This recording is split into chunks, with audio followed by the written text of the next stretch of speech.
Parce que c'est un film pop.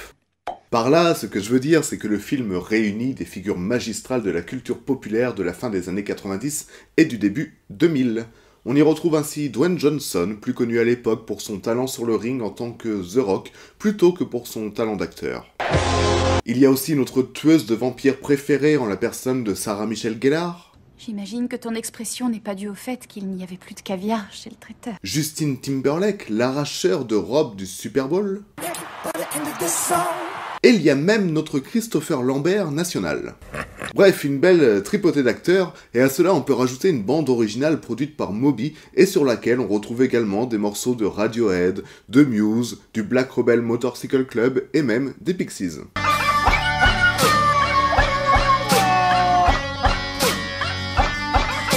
Et le tout est réalisé par Richard Kelly, un réalisateur qui a disparu presque totalement, mais qui a pourtant marqué toute une génération avec son premier film, Donnie Darko.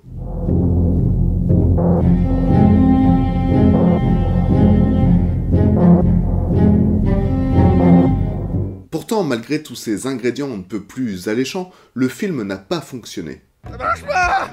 Ça marche pas! La faute probablement à un scénario pas évident à suivre. Mais c'est pourtant lui qui, à mes yeux, fait la force du film.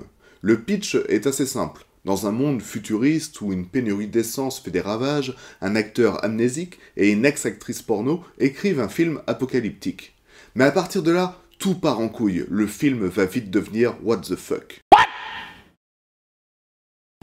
Ainsi, le film va mélanger plein d'éléments, que ce soit l'apocalypse, la Troisième Guerre mondiale, Jésus, la drogue, Karl Marx, mais surtout une confusion extrême entre la fiction et la réalité. On ne sait plus qui est qui, on ne sait plus dans quel univers on est, et la confusion se fait encore plus grande quand le film nous offre des scènes totalement hallucinées et délirantes.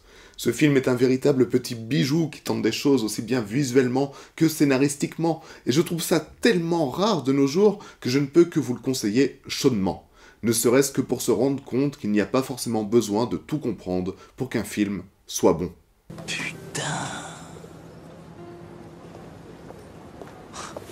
Rien compris, moi. Et s'il y a un plan à retenir du film, c'est celui-ci.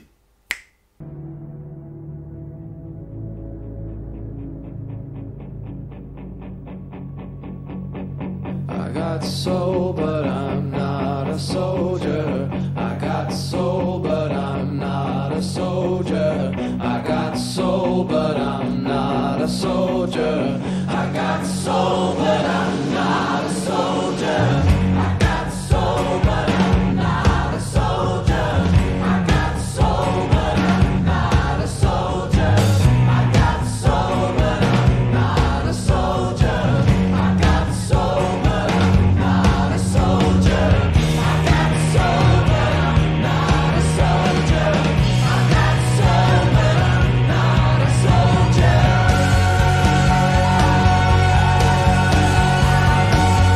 Et voilà, c'était Southland Tales de Richard Kelly, un film bizarre, surprenant, dans lequel on retrouve nos figures rassurantes de la pop culture dans des rôles à contre-emploi.